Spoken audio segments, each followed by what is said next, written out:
name is Robert Haddon, and this is my story. I grew up in a Christian household in a family of 9 and with great parents that really follow the Lord.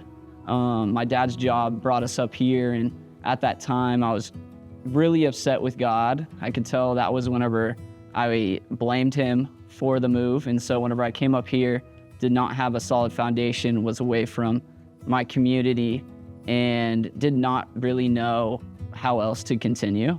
And then throughout high school, I kind of slacked off a little bit with my faith and ended up getting really into the worldly things of smoking pot and partying a lot, trying to really fit into what others thought was cool at the time. I got into a relationship with a girl who just was not a believer. We're talking, and she asked if I had a faith in God, if I believed in God, and I said, no, I do not believe in God. I don't know who that is, and denied him. And that was the very first point in a really long time that I felt God, just the weight on my shoulders of saying that.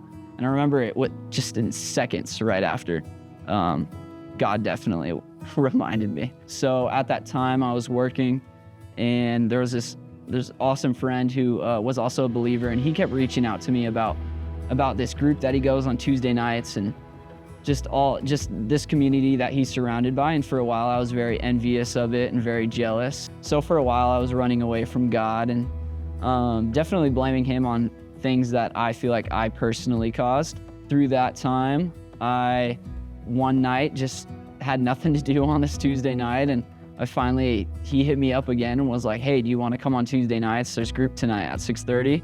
And I was like, you know what? Fine. Like, I'll come through. And I went to that, and I just remember that night and just how welcoming the guys were, and just how much love they have for one another, and just how vulnerable people were getting about themselves. I just knew that I really wanted that, and this is something I've been searching for so long. And so I just kept going and going the next week and the next week after that. And eventually I got to the point and I quit pot. And that's whenever I feel like my relationship with God amplified even more.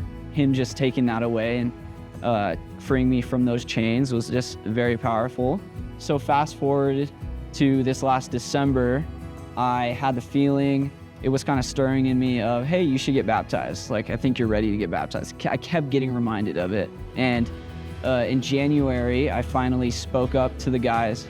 They really supported it and really heard me out. I went and got lunch with one of the leaders in that group, and we kind of talked more, and he just wanted to know my story and a little bit more and why I wanted to get baptized. And so in that day, I signed up for baptism for April 20th on Easter. And yeah, on April 20th, 2025, I got baptized and gave my life to Christ.